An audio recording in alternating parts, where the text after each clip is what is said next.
Olá, eu sou Felipe Recondo e este é o Sem Precedentes, o podcast do Jota em que nós discutimos o Supremo e a Constituição.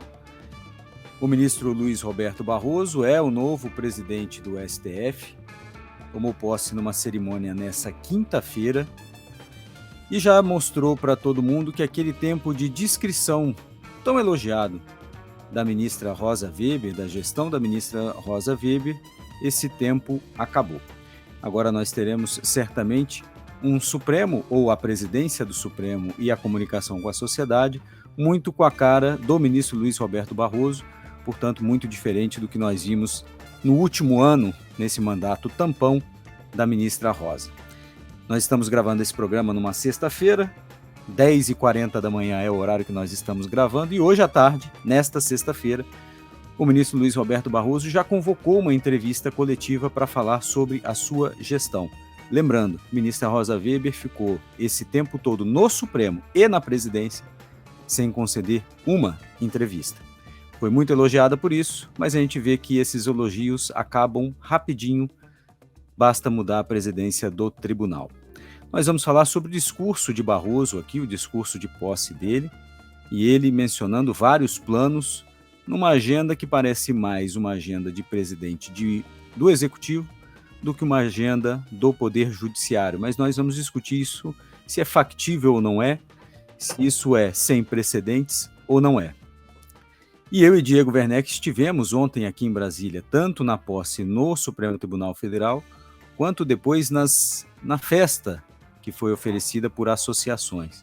E algumas coisas nos chamaram bastante atenção novamente em relação a essa pouca discrição que o Supremo passa a ter daqui para frente. E claro, ao final, vamos falar também sobre Rosa Weber. Afinal de contas, a entrada no cargo do ministro Luiz Roberto Barroso, no cargo de presidente, também pressupõe a saída dela e nós temos de falar um pouquinho sobre a gestão dela.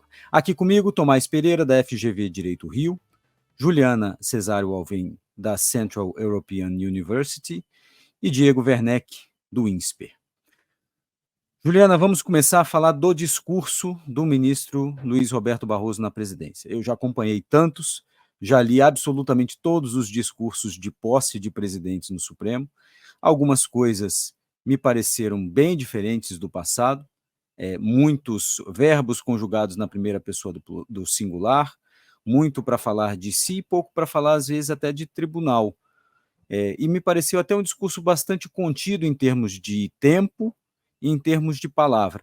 E senti falta, e aí já passo a bola para você para ouvir as suas impressões, senti falta de ele se estender um pouco mais sobre a relação do Supremo com o Congresso Nacional nesse momento que está sendo complicado, está sendo difícil, mas nós vamos falar um pouquinho mais sobre isso. Juliana, eu queria ouvir as suas impressões. O que você achou do discurso de posse do Barroso? O que nós podemos tirar daí? Olá, Felipe, Tomás, Diego. Concordo com você que o discurso ele não foi tão claro no que são os projetos do ministro Barroso à frente do tribunal, né? E em termos de projeto, a gente poderia pensar em gestão do judiciário, em agendas, etc. Ele deu algumas dicas, né, ao longo do discurso, mas de uma maneira mais genérica, talvez, né? Ele falou, em termos de conteúdo, ele ressaltou a eficiência da justiça, direitos fundamentais, desenvolvimento econômico, social e sustentável, mas não exatamente claro como que isso vai se refletir na atuação do tribunal. Talvez a gente possa pensar que isso vai ser a tônica da sua pauta, né, da agenda, do calendário do tribunal no plenário físico, sobre o qual ele tem controle. É uma possibilidade. Ele fala de interlocução com a sociedade, também não totalmente claro como isso vai se dar, né, como que vai se dar esse diálogo. E ele fala de não isolamento da sociedade, né? Ele fala de comunicação e relacionamento, fala sobre ouvir o sentimento social, que é algo que já lhe rendeu muitas críticas, né? Inclusive durante as discussões da Lava Jato, da qual ele foi constantemente um vocal apoiador, né? Então, não está claro também como é que vai se dar essa medida e essa interação por meio de que mecanismos. E ressaltaria também que, falando sobre o judiciário, e aí talvez pensando na sua atuação com relação ao CNJ, ele fala que vai priorizar, né, a seleção dos membros do judiciário com rigor, que serão ouvidos, que serão valorizados. Falou da questão da maior participação de mulheres nos tribunais, então reforçando esse legado que a ministra Rosa Weber deixa. E falou assim sobre diversidade racial e inovação tecnológica, mais uma vez também, sem precisar como exatamente isso vai ser implementado. Então, eu acho que tem alguns elementos, mas não exatamente os detalhes de como isso vai ser operacionalizado, o que pode ser que ele deixe, inclusive, para essa coletiva de imprensa que você mencionou. Tem, na parte da comunicação, e aí eu já chamo aqui o Diego, o que eu vejo um pouquinho de dificuldade, aqui trazendo para o meu lado, né? Enquanto vocês falam muito do direito, eu posso falar aqui de comunicação. O ministro Barroso, eu acho que tem uma tendência de querer falar mais. Evidente, todo mundo já percebeu isso. Mas, às vezes, querer falar demais sobre um assunto. E não necessariamente falar mais significa se comunicar melhor. Ele mencionou que uma das suas metas é que o tribunal se comunique melhor. E eu não sei se o Supremo sabe exatamente o que isso significa. Ele disse, e muitas pessoas que estavam lá atrás de mim, Diego, inclusive eu estava na área de imprensa e vários jornalistas, mencionando que é só o juridiquês o problema. Como se o tribunal não falasse muito mais acessivelmente hoje para a sociedade. Então não é isso, não é isso. E talvez o ministro Barroso seja um dos que tenha que colocar a mão na consciência também e olhar para o passado recente e pensar, se comunicar melhor significa não falar certas coisas. Não dar para a sociedade algumas imagens de que, por exemplo, o tribunal derrotou o bolsonarismo, algo que ele falou nesse evento da Uni recente. Então, eu temo que o ministro Barroso esteja olhando e vendo um problema real, que é a comunicação do tribunal, mas buscando soluções que podem vir de forma até mais perigosa. Diego, queria te ouvir sobre o discurso também do presidente, agora presidente Luiz Roberto Barroso.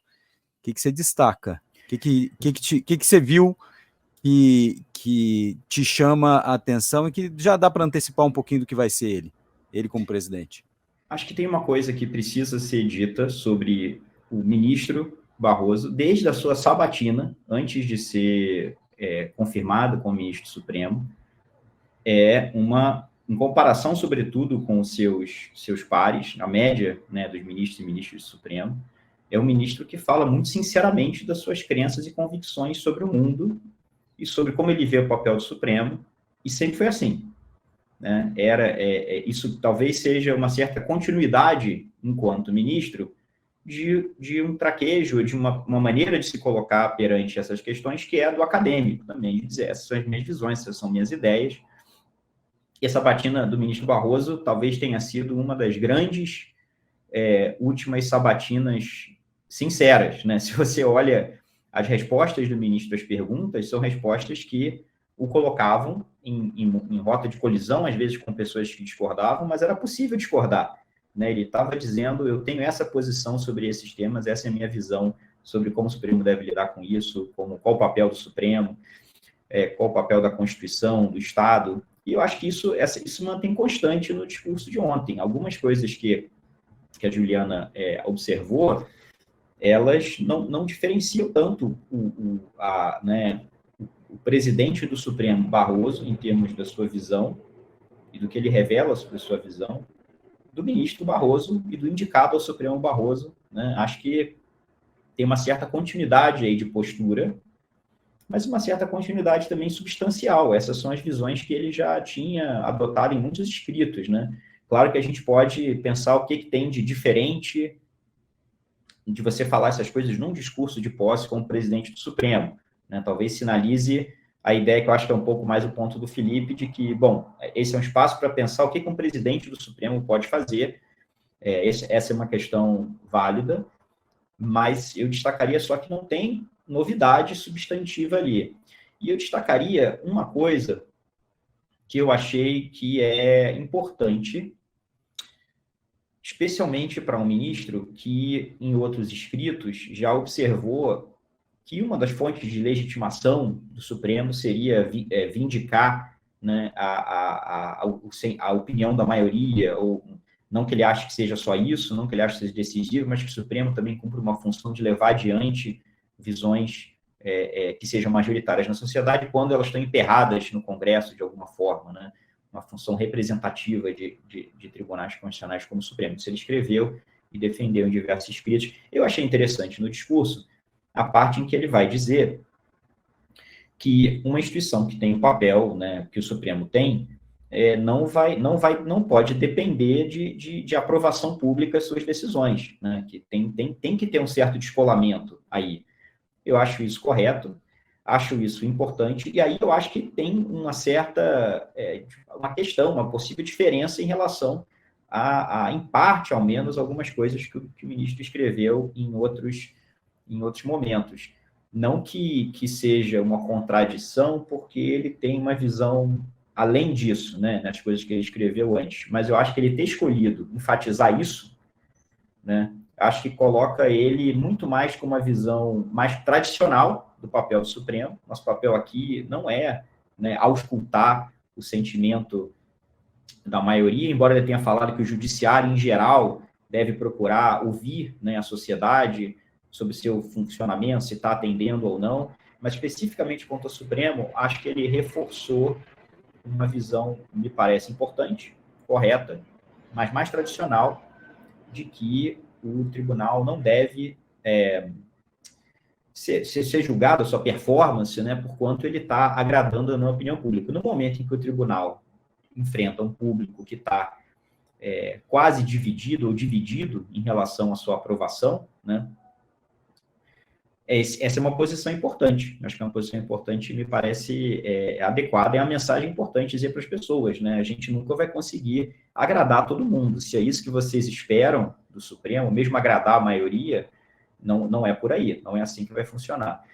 E ele também colocou uma outra coisa nessa parte do discurso que eu chamaria a atenção, que ele fala também um tema recorrente nas ideias dele, desde antes de ser ministro do Supremo, né, que o que leva a um certo protagonismo judicial é uma opção de desenho institucional. A Constituição regula muitas coisas, então é inevitável que o judiciário seja chamado a resolver. Isso é verdade, em alguma medida isso é verdade. E a gente falou disso, por exemplo, na discussão sobre aborto, né? Você não pode querer dar poder de controle de constitucionalidade para um tribunal, para o judiciário, colocar certos parâmetros substantivos na Constituição, como dignidade humana, liberdade e igualdade, e não querer que leis não sejam escrutinizadas por essas instituições depois. Você pode discutir os limites disso, mas você não pode achar absurdo que essas leis sejam contestadas e discutidas no Supremo. Então, ele tem razão nesse ponto. É claro que a questão não é só essa, e aí por isso que eu acho que isso é verdade, mas não é toda a história. É que mesmo dentro dessa mesma Constituição, a gente tem ministros que variam muito em relação ao seu comportamento, né? E o ministro Barroso aqui apenas descrevendo uma regularidade, é dos ministros que a gente consideraria mais assertivo no uso de vários dos poderes do Supremo, de fazer controle de constitucionalidade, né, de interpretar essas cláusulas constitucionais de maneira a promover visões progressistas, né, de mundo. E eu acho que essa é uma questão que me parece que não vai surpreender as pessoas se o ministro Barroso mantiver esse curso. A dúvida é o que o presidente Barroso pode fazer com relação a isso, né? O que significaria para um presidente que tem essa concepção, para um ministro que tem essa concepção mais expansiva da função do Supremo, se tornar presidente? O que dá para fazer, o que pode ser feito de diferente? Tomás, queria ouvir você também para falar do discurso do Barroso. O que você destaca? Oi, Felipe, Juliana, Diego. Acho que continuando, né, duas linhas que vocês já abriram aí, né? Um pouco o Recondo falou sobre como falar mais, não necessariamente comunica melhor, né? E fizemos até uma posição entre a ministra Rosa Weber, que fala pouco, quase nada. Lembrando, pensando na sua posição, o ministro Barroso está no Twitter, é um dos ministros supremos que usa de maneira atuante o Twitter, onde você inclusive pode receber dicas de livros, poemas e músicas, acho que semanalmente ou quase semanalmente. Então, outra relação com a sociedade, outra noção de que significa, né, o papel do Supremo e o papel de comunicação com a sociedade. Assim, né? Mas eu ia dizer, eu tinha muito mais clareza quando a ministra Rosa Weber assumiu num mandato muito curto, inclusive, né, como a gente já falou, ela teve apenas 1 ano por conta o mandato é de 2 anos, mas ela se aposentou, ela fez a idade máxima de aposentadoria faz agora, por isso que ela se aposentou antes do Supremo e, portanto, saiu da presidência. Ela tomou uma decisão muito clara, que ela falou assim, eu, como ministra-presidente, vou levar apenas 3 processos de minha relatoria para a presidência. E eu só vou levar coisas que eu pretendo julgar durante a minha presidência. E ela levou o orçamento secreto, aborto e o indulto do Daniel Silveira. 3 temas extremamente relevantes, polêmicos, né, em alguma medida para a sociedade. Então estava muita clareza, não só com os valores dela, claramente alguém que escolhe orçamento secreto, aborto e indulto de Daniel Silveira está preocupada com defesa da democracia e das instituições, indulto de Daniel Silveira, está preocupada com direitos fundamentais, igualdade de gênero especificamente, como a gente vê no caso do aborto, está preocupada com práticas institucionais, transparência, o funcionamento do nosso presidencialismo, orçamento secreto. Mas isso se manifestou de uma maneira muito concreta e comunicada, inclusive, de uma maneira não necessariamente, digamos, retoricamente eloquente. Né? Qualquer bom observador entendia que ela tem compromisso com esses temas e que ela pretendia começar, ou iniciar, ou eventualmente até terminar o julgamento desses casos, mas que aborto a gente já antecipava que não ia terminar na gestão dela, mas a gente imaginava que isso acontecesse. E ela fez. No caso do ministro Barroso, que é alguém que eu tenho certeza, todos nós conhecemos o ministro Barroso também, publicamente, eu digo, né? Não precisa conhecê-lo privadamente, as pessoas que acompanham o Supremo conhecem, sabem quem ele é, ele certamente se preparou a vida inteira, em alguma medida, e certamente nos últimos anos, para assumir essa cadeira. Talvez ele tenha clareza sobre quais são as coisas concretas, as medidas concretas, as ações concretas que ele pretende julgar. Eu não vi isso nesse discurso. A gente pode até discutir se esse discurso é o lugar para isso. Não estou dizendo que ele precisava necessariamente ter feito isso, mas chama atenção porque nesse discurso ele falou de planos para o Brasil, consensos nacionais, algo mais amplo, falou de temas como ciência e tecnologia, de alguma maneira, como sendo temas importantes, são mesmo, né? Mas eu não tenho uma concretude nesse momento, nesse discurso. Isso pode vir daqui a pouco, pode vir nas atitudes dele, pode vir nas ações, pode vir quando ele apresentar uma pauta do primeiro mês organizada por ele mesmo, algo do tipo, mas eu chamaria atenção para isso, né? E acho que agora, com o outro tema, né, que o Diego falou sobre a visão que o Barroso tem, o ministro Barroso, presidente, agora tem sobre a Constituição, sobre a política, me chama a atenção que aparece muito o tema do consenso. Né? Aparece também a noção do dissenso, de respeito a quem discorda, claro que isso aparece. Mas no ministro Barroso, e a gente sabe disso, acho que uma crença em que é possível, conversando, todo mundo concordar em qual é a melhor resposta. E eu acho que isso tem a ver com a personalidade dele e tem a ver com uma visão da política em alguma medida. Né? É quase como se todos nós fôssemos racionais e razoáveis, nós concordaríamos em alguma medida. Né? Ou pelo menos concordaríamos mesmo sobre quais são as coisas que dá para concordar e manteríamos nossas discordâncias como não sendo um empecilho para concordar e para fazer o que é melhor, para fazer o bom, digamos assim. Né? O que todo mundo quer, o que todo mundo que ninguém está de má fé, ninguém que é irracional ou está de má fé gostaria de fazer. E eu acho que essa visão de política traz seus problemas, né? Um pouco porque talvez não seja exatamente assim que a política funcione necessariamente, e não é exatamente assim que funciona, inclusive, dentro do próprio tribunal. Né? E às vezes eu acho que isso traz um problema, porque o ministro Barroso, às vezes, achar que ele tem uma ideia que é razoável, é correta, é a melhor ideia, e achar que se ele conversar com as pessoas, todo mundo vai concordar com ele em alguma medida, às vezes parece. Eu acho que isso às vezes gera situações de potencial atrito, e não de menos atrito. É interessante isso, né? Essa busca pelo consenso, essa atitude diante do consenso, às vezes pode fazer com que as pessoas, na verdade, não consigam ter esse diálogo da maneira mais adequada, chegar a uma decisão da maneira mais correta, mais rápida, mais eficiente, assim por diante.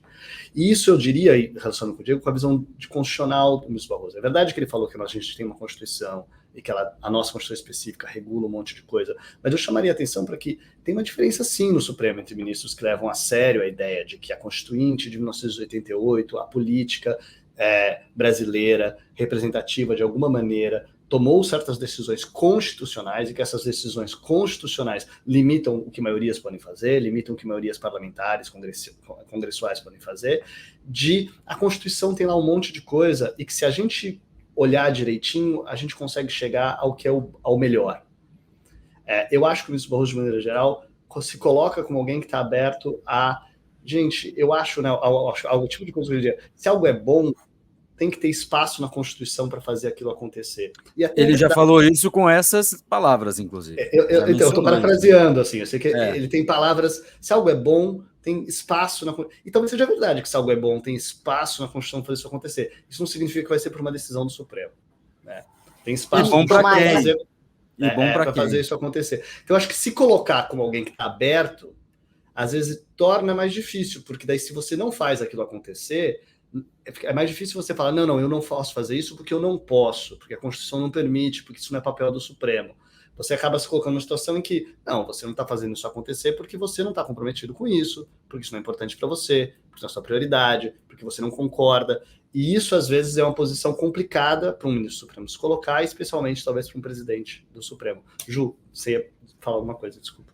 Eu ia falar e complementar o que você falou, né? Acho que o dissenso aparece até mesmo nos valores que o ministro Barroso ele vai veicular nesse discurso, né? Então ele claramente se coloca, como ele se coloca historicamente, até antes de entrar no Supremo, né? Como um defensor dos direitos fundamentais, sobretudo os direitos individuais, né? E ele cobre como grupos para os quais, com relação aos quais ele está especialmente atentos. Ele vai fazer uma lista, ele vai falar de pessoas negras com deficiência, indígenas, mulheres, e vai falar da proteção ambiental, e ele vai dizer, né, que repercutiu, né, que não são causas progressistas, mas são causas da humanidade. O que dá uma grande impressão de consenso sobre o conteúdo necessariamente desses direitos. É claro que a gente imagina, a partir dos votos do ministro Barroso, também do que ele já escreveu como acadêmico, a visão dele sobre essas questões.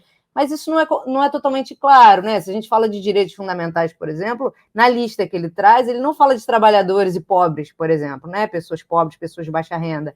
Ele está preocupado com certo tipo de direitos fundamentais. Isso, claro, a gente já falou aqui muitas vezes, e é muito comentado, era uma divergência tradicional dele com a ministra Rosa Weber, né? Então, isso é algo que muda também.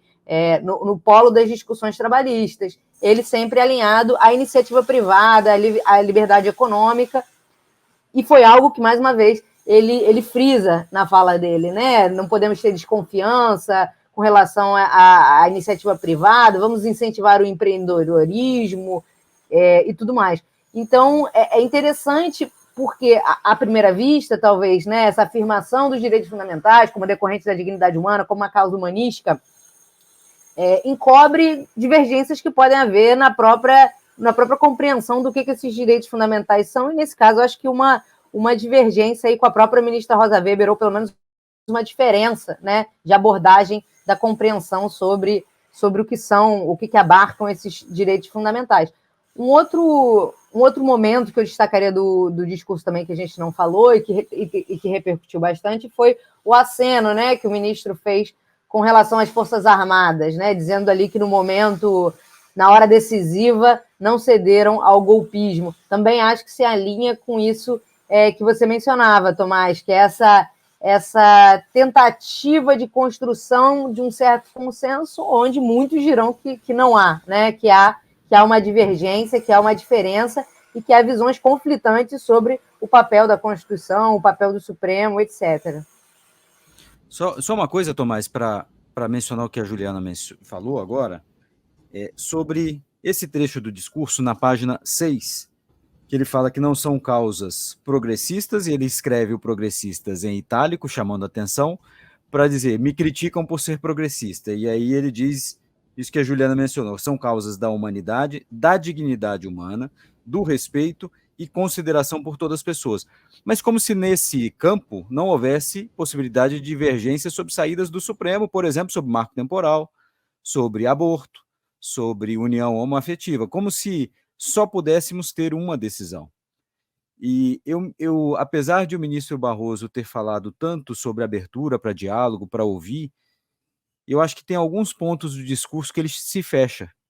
ou ele tenta esgotar a sua ideia, né, como se fosse isso que você mencionou, Juliana, de consenso, como se esses consensos tivessem dados. Eu acho que tem muito espaço para dissenso, e acho que o dissenso apareceu pouco. Acho que o dissenso apareceu pouco no discurso dele. Eu já vi outros tantos discursos de ministro do Supremo e eles ressaltavam um pouco mais essa necessidade, inclusive, de dissenso, de ouvir, porque no tribunal vai ter dissenso mesmo, apesar dele ter mencionado, né, tem diferentes opiniões, mas eu acho que deu pouco crédito para o dissenso. Tomás, diga aí. Eu acho, complementando e concordando com a Juliana, né? E que volta que a gente falou, tem o discurso, mas claro que tem uma vida inteira, uma biografia e 10 anos de atuação. Exatamente, um comportamento, né? Então, pensando em diferenças marcantes entre dois ministros do Supremo, em alguma medida, certamente progressistas, né? Acho que querer se dizer que não é, mas o ministro Barroso tinha certos valores que são progressistas, me parece, e a ministra Rosa Weber também. O ministro Barroso, por exemplo, não é um ministro que historicamente a gente associa com causas trabalhistas, e direitos trabalhistas e garantias trabalhistas como sendo particularmente importante para ele, né? A gente faz isso, a saída da ministra Rosa Weber, não só da presidência, porque ela sai do Supremo, cria, de novo, a minoria de ministros que eram mais comprometidos com esses valores é ainda menor, né? A gente tem, acho que historicamente, especialmente o ministro Fachin e a ministra Rosa Weber, e às vezes o ministro Lewandowski, que se associava a eles nesse tema, eram os 3 ministros dessa minoria. O ministro Lewandowski saiu, a ministra Rosa saiu, agora nós temos o ministro Fachin. O Zanin, que entrou agora, não parece ser alguém que seja particularmente comprometido com esses valores, por mais que tenha sido uma nomeação do Partido dos Trabalhadores, do Lula, assim por diante, mas não parece ser esse exatamente o que está na biografia dele. Então, quando o Barroso fala de iniciativa privada, de preocupação com eficiência econômica, tudo, e ele até menciona trabalho formal como sendo algo importante, não quero ser justo, mas a questão é que quem conhece sabe que por mais que esses 2 valores estejam lá, e por mais que eventualmente ele mencione isso, que em geral, nesse choque, me parece que a preocupação dele, uma visão de economia dele, é uma visão mais liberal mesmo, né? Liberal economicamente. E a gente não esperaria nada de muito diferente dele, seja votando, seja nas preocupações dele como ministro supremo, com a pauta do Supremo em relação a isso, né? E talvez seja um bom exemplo que eu falei antes, né? Um discurso que fala sobre como a Constituição tomou certas decisões, mas ao mesmo tempo é um ministro que está aberto para vamos fazer o que é bom, o que, por exemplo, é o que eu acho bom em alguma medida. E, de novo, eu até concordo com muitas coisas que ele acha bom em várias áreas. Isso não é a questão aqui. A questão é que a nossa Constituição de 88 é marcada até historicamente e politicamente pelo momento que ela foi feita, pelos movimentos políticos, e ela é particularmente protetiva de trabalhadores, praticamente garantia de certas questões previdenciárias. Tinha uma visão econômica ali que talvez não seja a visão econômica compartilhada, talvez necessariamente por vários ministros do Supremo hoje, a gente sabe disso, ou mesmo por muitos políticos que hoje estão no poder.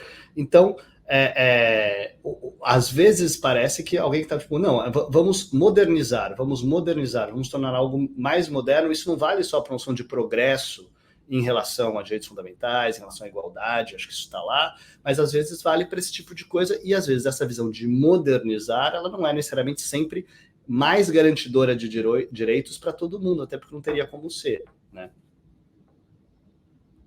Diego, você que estava complementando, Felipe, deixa eu só fazer um disclaimer aqui necessário. Eu, obviamente, estava na posse como jornalista, e você acho que foi a primeira posse que você acompanhou, né, de presidente do Supremo. Você foi aluno do Barroso, né, na universidade.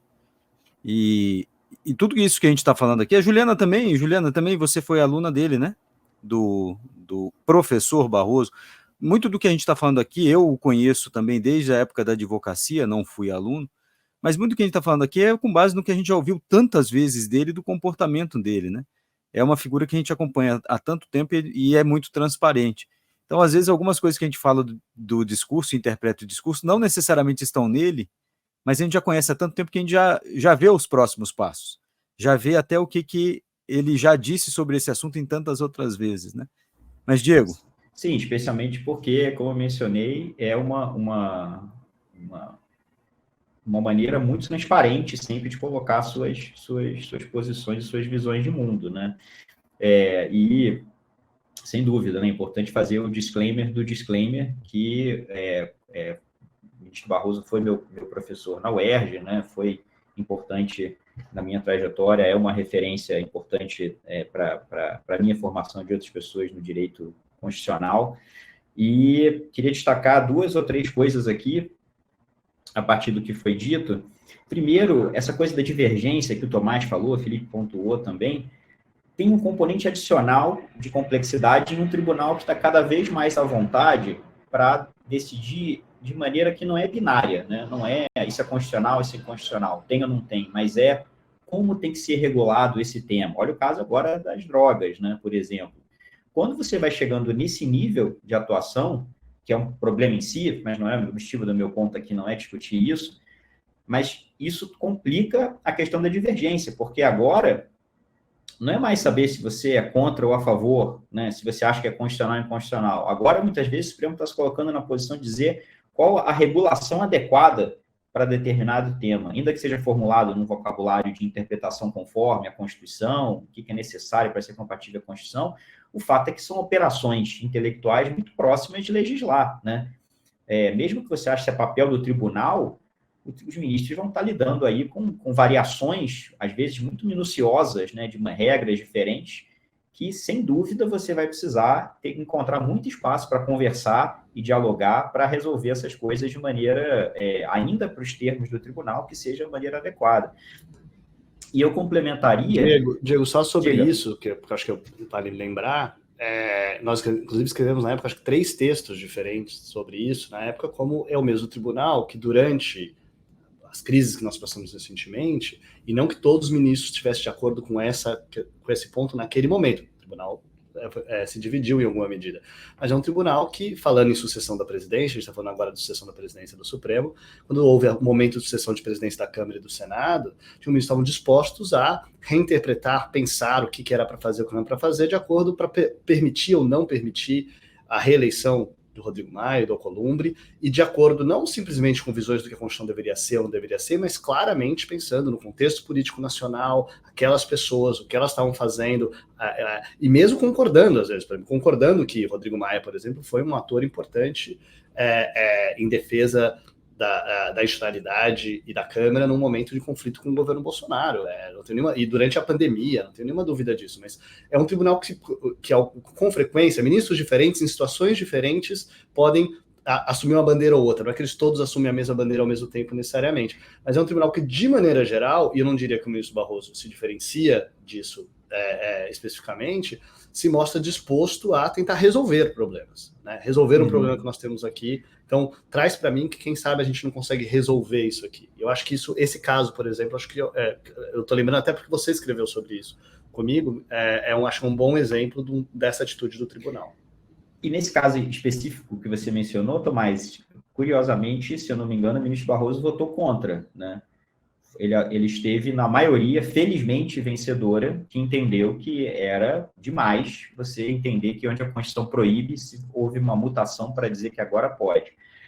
E eu destacaria uma outra coisa, Felipe, que a gente estava conversando também esses dias, que é o que o presidente pode, de fato, fazer, né? E aí eu só pontuaria uma coisa, a gente estava conversando ontem sobre isso, pauta. O presidente tem um poder de pauta relevante. O presidente, ele controla, ele é a última comporta para saber o que vai para o plenário ou não. Tem outras comportas antes, ele sozinho não vai conseguir forçar o relator, de algum caso, a liberar, mas com a ascensão do plenário virtual, né, nós estávamos discutindo ontem como o jogo muda, inclusive, para fora. Agora, o presidente não tem mais o controle exclusivo, né, dos casos que podem ser decididos colegiadamente. E isso, eu acho que os atores políticos fora do tribunal ainda estão também se acostumando a essa ideia. Acho que já se acostumaram o suficiente, espero, para avaliar que nem tudo que o Supremo vai julgar está julgando porque o presidente considerou prioritário. Porque agora tem coisas que vão estar entrando por esse grande vão do plenário virtual, né, que basta o relator colocar para julgamento. Claro, o presidente tem poder para impedir, pede destaque, joga para o plenário síncrono e segura o caso, não pauta, prioriza outras coisas.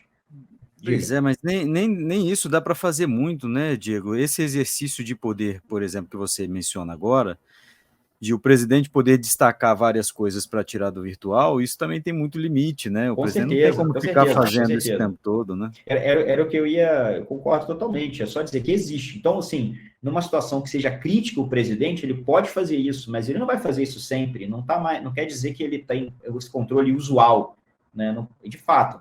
Mas uma questão mais importante é saber como que esse uso de pauta é percebido pelos políticos em Brasília e pela sociedade em geral. Eu acho que a sociedade, a opinião pública, ainda está um pouco mais atrasada em entender que agora não está mais na mão do presidente só.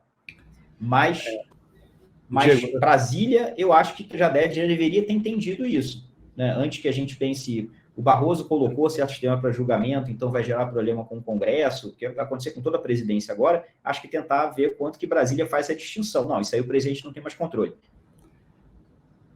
Eu queria voltar, mas o Tomás tinha levantado... Não, era só sobre, talvez, ver se você concorda com a formulação, que eu acho que talvez fique mais claro para quem está ouvindo, que hoje em dia, do jeito que é, há algum tempo, talvez, se você via algo sendo julgado pelo Supremo, você sabia que o presidente, de alguma maneira, ativamente colocou aquilo ali.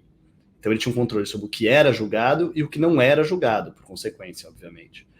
Hoje em dia, ele continua tendo o poder, de alguma medida, de impedir que algo seja julgado, seja pedindo destaque e não pautando no presencial, seja outro ministro pedindo destaque, porque isso pode ser feito conjuntamente, e daí ele não pautando no presencial. Mas é diferente. Então, há um tempo atrás, a gente, assim, se está sendo julgado, então alguém colocou ali, e esse alguém é o presidente. Ele colocou na pauta, fez aquilo acontecer em alguma maneira. Pode ser até que seja atendendo o pedido de outro ministro, não é essa a questão, mas ele colocou, existe um ato ativo de colocar. E hoje continua tendo um poder, e é um poder de retirar, um poder de veto, e é por isso que é um pouco diferente. Então, acho que essa oposição, né, entre o poder de tirar algo que alguém colocou é diferente de você ser corresponsável pelo que é colocado, e claro, e pelo que pelo que não continua. Mas com relação a essa interação com o Congresso, acho que uma coisa que está sendo muito também levantada é o ministro Barroso, como presidente agora, ele pega o Supremo numa situação extrema, complicada, grave, sensível, com relação à interação com o Congresso, acho que sobretudo por conta da tramitação do projeto sobre marco temporal, né? E aí eu acho que uma coisa que vale a gente refletir, não sei se vocês concordam, que, bom, parece ser um momento de tensão, mas não me parece que seja nada inédito, né? Ou para usar aqui o nosso sem precedentes, porque a gente teve, só recentemente, se a gente for pensar, a gente teve a questão da vaquejada, que foi por uma via de emenda constitucional, a reação do Congresso, então me parece que mais contundente a reação, né? E talvez, claro, num caso menos impactante, mas houve essa reação, e a gente teve a situação toda do orçamento secreto, bem recentemente também, em que se via ali talvez uma crise insuperável que foi contornada pelo Supremo, inclusive com uma atuação aí destacada da ministra Rosa Weber, pautando e ajustando, etc. Então, não sei, fico me perguntando se de fato tem algo de muito diferente nesse momento em que, com relação ao Congresso, em que o ministro Barroso chega à presidência. Mas, Juliana, de fato não tem... A gente já viu outros casos, tantos, né, desse conflito.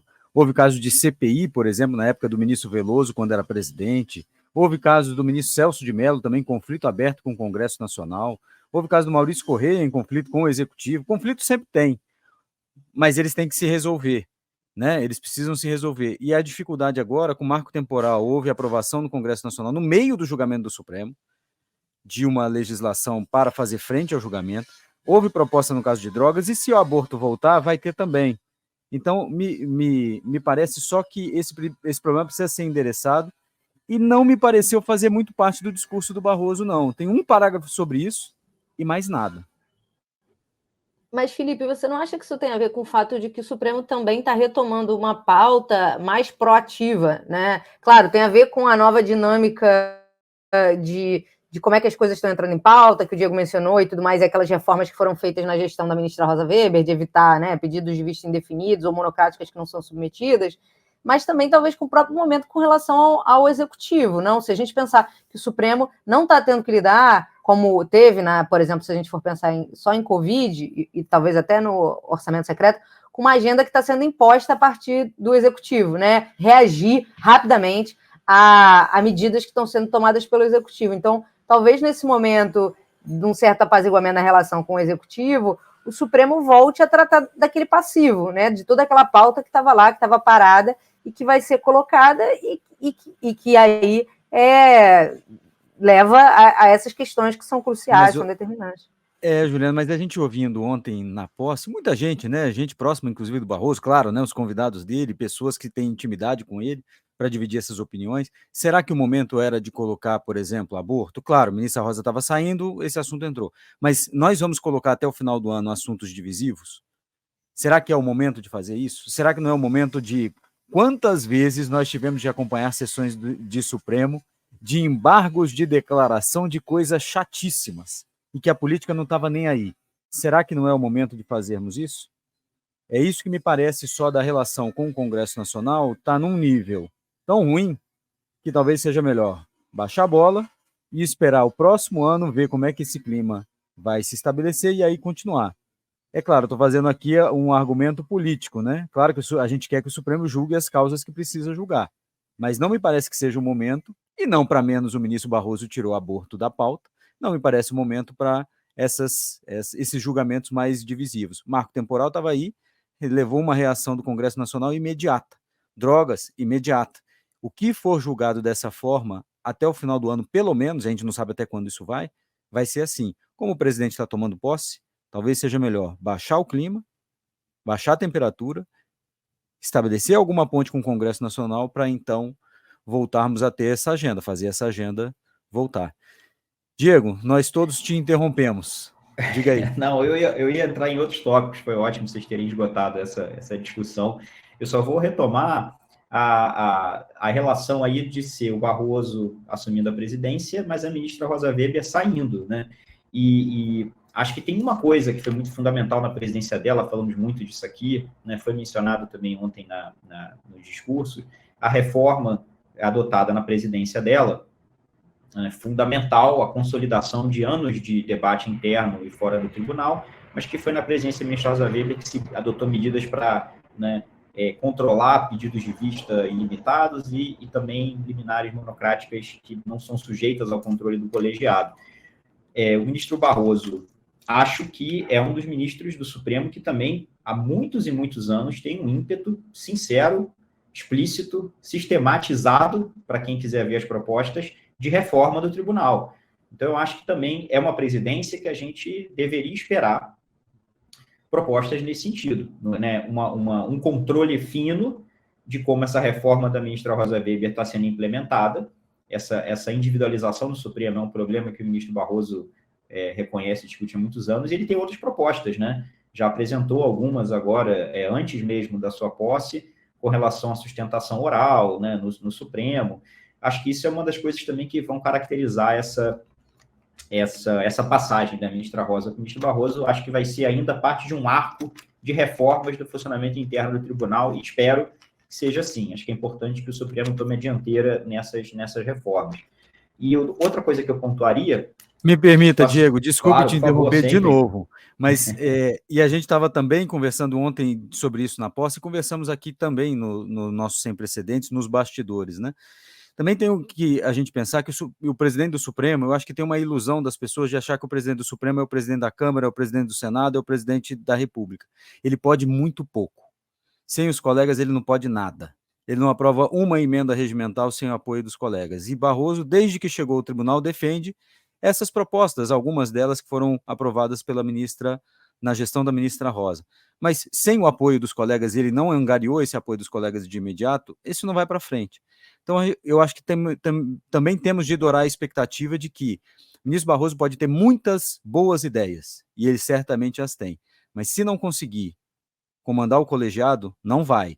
E ele mencionou ontem no discurso dele, somos um time, né, querendo tirar as 11 ilhas, jogar para escanteio e fazer uma pangeia, né, de juntar as coisas para dizer, não, somos um time.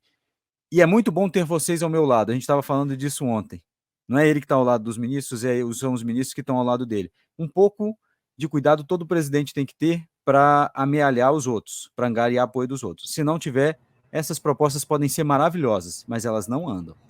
Essa imagem do time ela é compatível tanto com todo mundo jogando ordenadamente, coordenadamente, como 11 centroavantes, né? Todo mundo querendo fazer gol, que aí também não vai dar certo.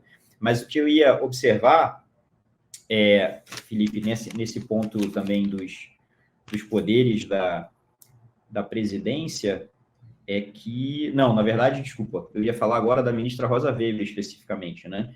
Que ela...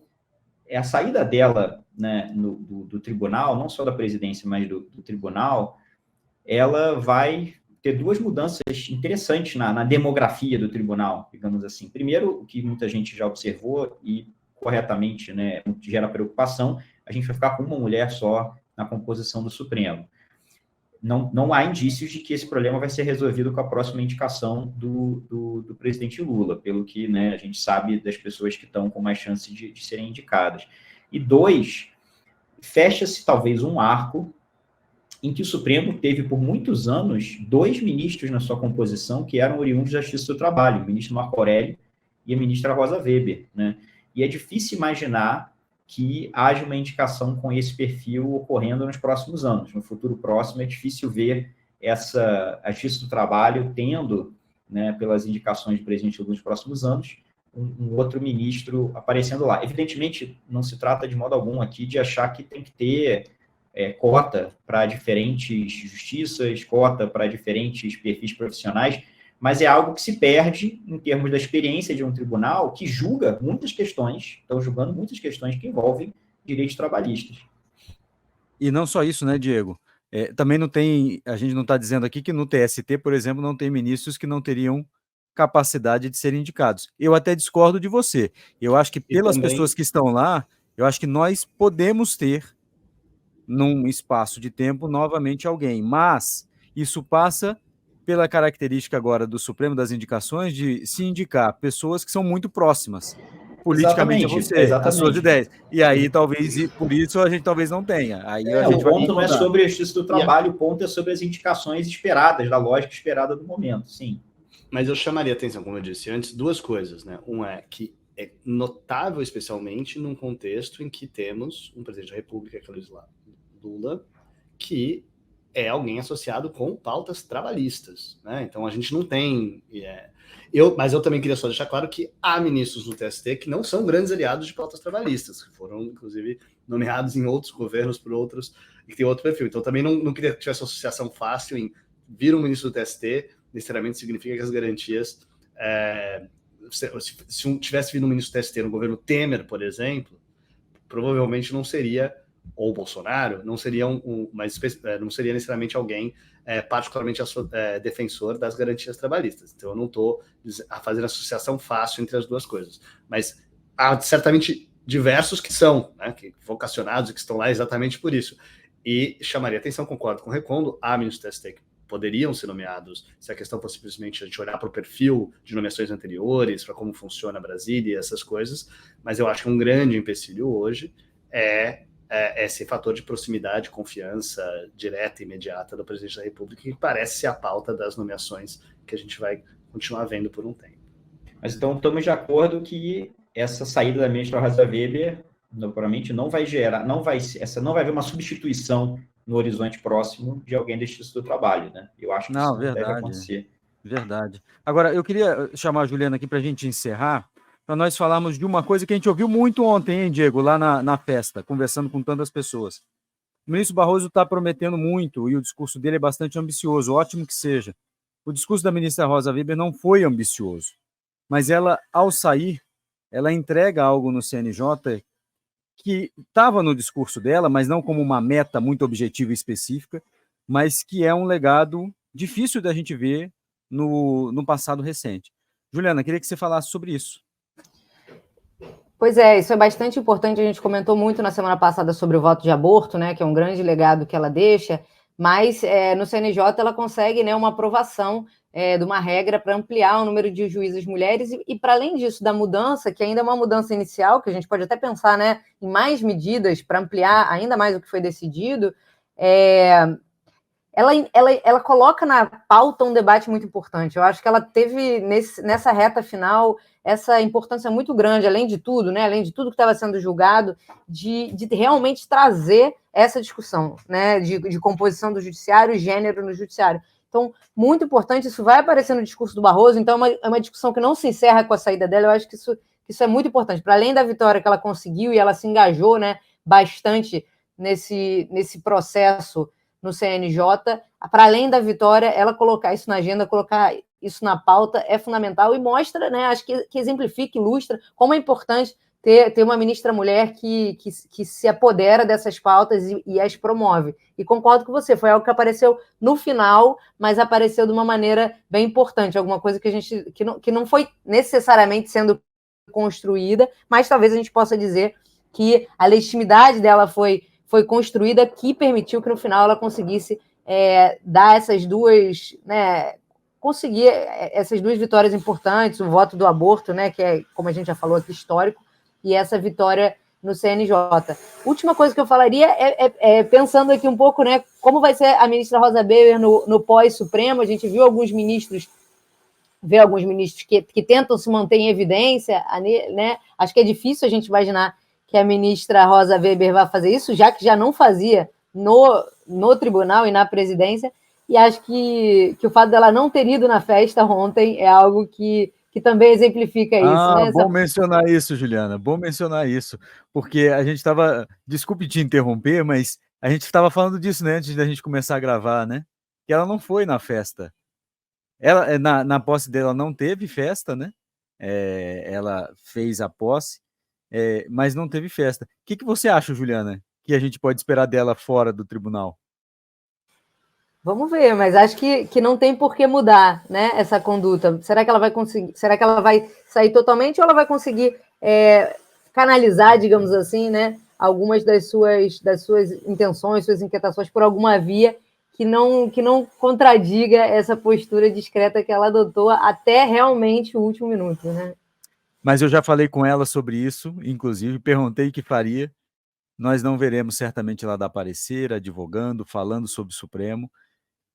Pelo que me parece, ela vai seguir outro rumo na sua vida, mas ela lamenta muito, viveu a magistratura, e ela disse num lamento muito sincero que ela não sabe o que é não ser juíza. E isso me chamou bastante. Ela estava, inclusive, emocionada quando conversou e falou isso: eu não sei o que eu vou fazer, porque eu sempre fui juíza na minha vida. Tomás, para a gente fechar. Eu queria apenas destacar isso nesse final, né, que a gente acabou falando muito mais do futuro do que fazendo um balanço da gestão da ministra Rosa Weber. Hoje eu queria só falar isso, que a ministra Rosa Weber é uma ministra que teve um mandato curto, e que, na prática, nenhuma surpresa aí, né? Tanto na descrição, na postura dela, como nas realizações que ela fez, que são muito materializações de valores que a gente sabe que ela defendeu a vida inteira e que a gente sempre admirou aqui. Nós somos grandes admiradores da ministra Rosa Weber. Antes disso ser moda, né? A gente sempre disse essas coisas. Então, eu só chamaria a atenção que eu já mencionei, que teve o julgamento do orçamento secreto, aborto foi iniciado, e a questão do indulto do Daniel Silveira, 3 casos difíceis que ela levou a relatoria e pautou para serem julgados de fato, e deu os votos dela, e foram concluídos, né, a maioria deles, e também o julgamento de juiz de garantias, marco temporal, o início do julgamento dos envolvidos na invasão do Supremo e dos outros poderes, na tentativa de golpe do dia 8 de janeiro, e agora esse ponto final no CNJ, porque o presidente do Supremo também é presidente do CNJ, essa medida histórica relativa a aumentar o número de mulheres em tribunais. Então, num mandato curtíssimo, né, de 1 ano, e atribulado, né, ela viu a invasão do Supremo, ela passou por tudo isso, então só chamar a atenção que difícil dizer que é difícil alguém fazer mais do que isso. Eu acho que só queria elogiar e mostrar tanto o quanto ela fez de importante, de relevante, de difícil. Algumas das pautas são pautas difíceis, pautas complicadas que dividem a sociedade, e também, mas também nenhuma surpresa não só na capacidade dela e na postura dela, mas também cada uma das suas escolhas mostram um comprometimento com questões de valores de direitos fundamentais, igualdade, transparência, funcionamento dos poderes, e eu diria, e outros temas relevantes da nação que são, com frequência, associados, digamos, a uma boa defesa da Constituição. E é isso. Então, boa sorte para a ministra Rosa Weber. Espero que ela tenha, que ela merece, certamente, muitas coisas boas depois desse ano tão difícil. Só acrescento uma coisa aqui para a gente fechar, e agradecendo a Juliana, Tomás e Diego, uma coisa que a gente estava também mencionando ontem. O que está por trás da união de Barroso e Gilmar Mendes também era a ministra Rosa Weber.